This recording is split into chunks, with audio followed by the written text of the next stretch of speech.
여러분들은 오늘의 성공 투자를 기원합니다. 토마토 투자 클럽의 최원지 전문가와 함께 합니다. 안녕하세요. 안녕하십니까.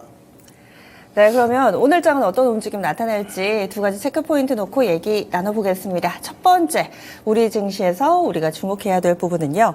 바로 조선주들 가져오셨네요. 조선 연간 수주 목표 달성이 전망된다.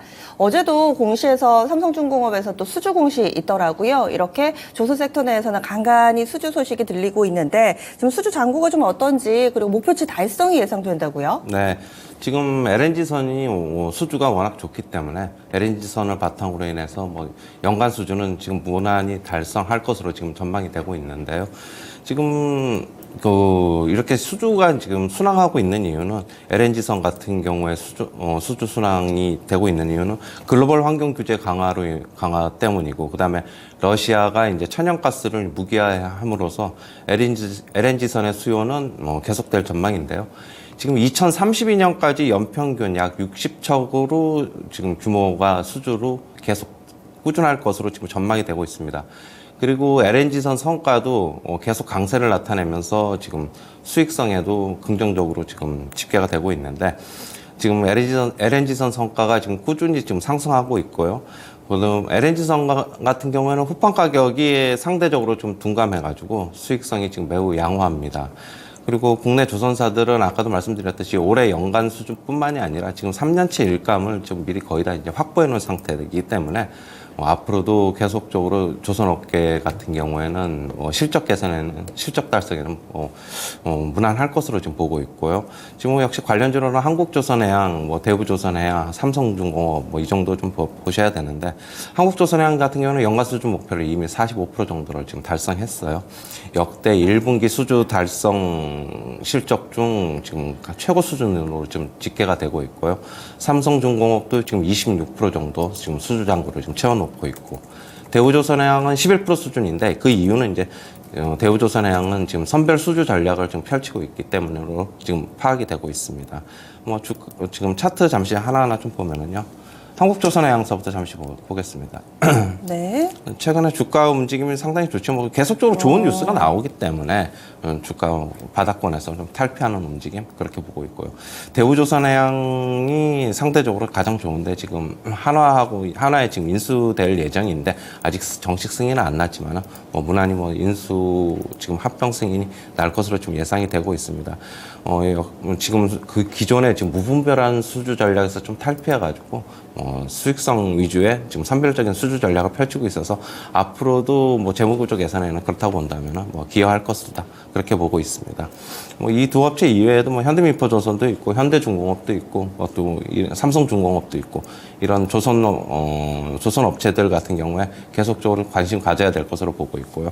그다음에 관련주 중에서 네. 성광밴드라든가 기자재 쪽, 기자재, 피팅 이런 쪽도 좀 같이 좀 보셔야 되는데. 네.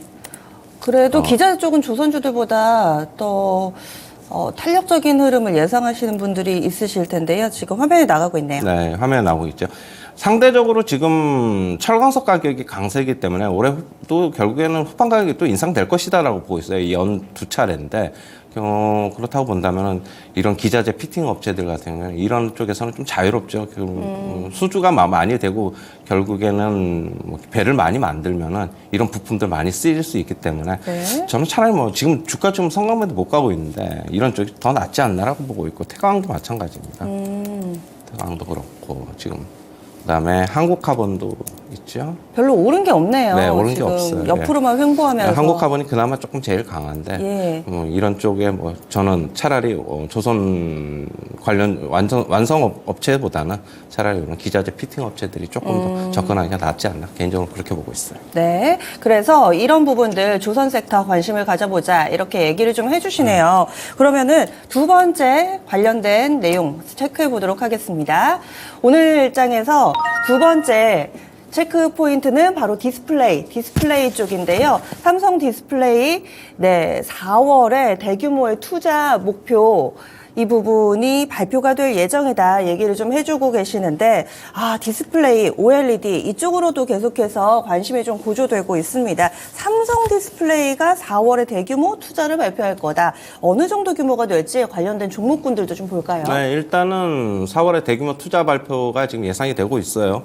관련주 낙수 효과도 좀 예상이 되고 있는데 일단 충청남도의 좀 충남 그다음에 이제 천안 아산 내 디스플레이 디스플레이 글로벌 초격차 확대를 위해서 삼성 디스플레이가 지금 OLED 이쪽으로 투자를 하면서 핵심 거점 조성 계획을 지금 추진을 하고 있는데요.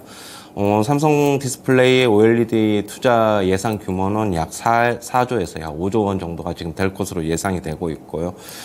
그렇다고 본다면은 관련주들 낙수 효과 예상되는 업체들을 좀 봐야 되는데 디스플레이 소재 업체들, OLED 소재 업체들이죠. 덕산 네오록스, 그 다음에 이녹스 첨단 소재, P&H 테크 등도 계속적으로 관심 가져야 될 것으로 보고 있고, 그 다음에 이제 공정 장비 물량이 좀 확대되면서 이런 쪽으로도 수혜가 예상되는 기업들이 있습니다.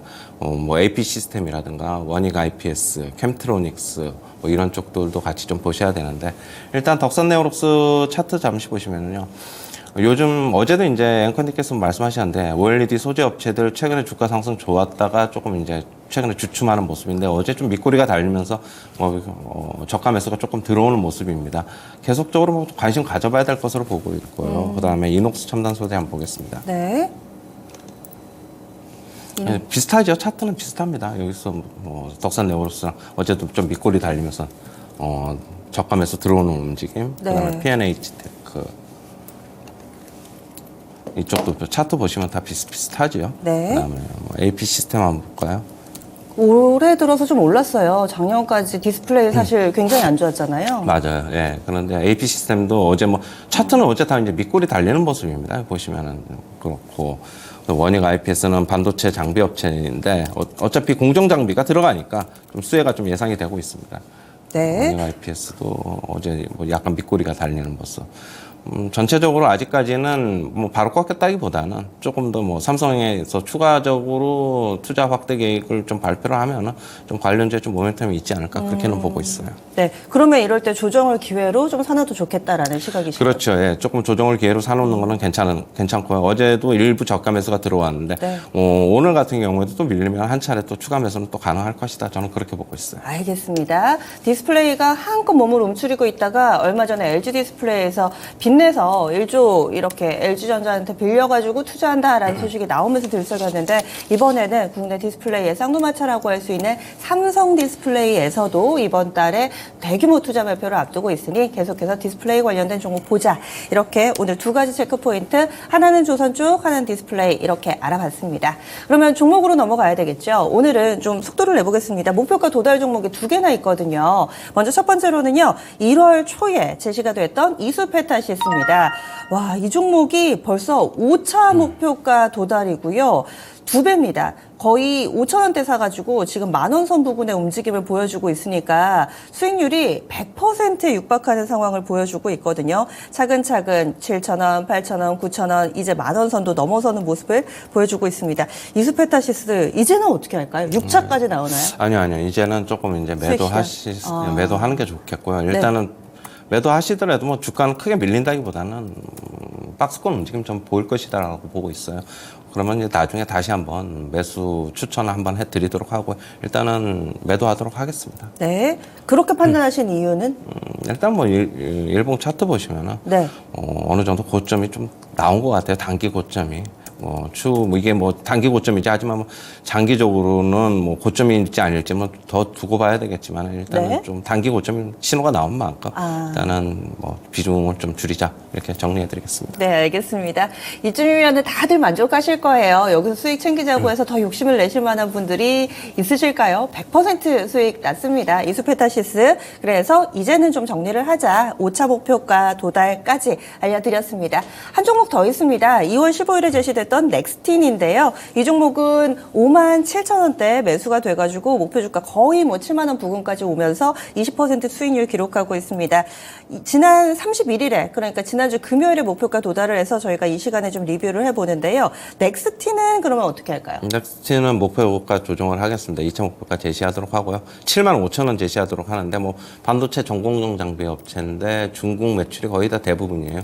중국이 이제 반도체 산업을 집중적으로 하기로 이제 하면서 뭐 수혜를 잇고 있는데 2차 목표가는 75,000원 제시하도록 하겠습니다. 네. 그래서 지금 1차 목표가는 도달이 됐습니다. 67,000원이었는데 도달이 됐고요. 2차로 75,000원까지 상향 조정하겠습니다. 이렇게 두 종목에 대한 목표가 도달 리뷰해봤습니다. 그러면 오늘은 어떤 종목을 가져오셨을까요? 오늘의 추천주 알려주세요. 네, 메리츠 금융지주입니다. 메리츠 금융지주 네. 지금 뭐 다들 뭐 아시다시피 증권사하고 손보사하고 지금 합치고 있는데 지금 메리츠 증권하고 메리츠 손보 같은 경우는 작년에 역대급 실적을 기록했습니다. 모두 영업이익이 1조가 지금 넘었고요.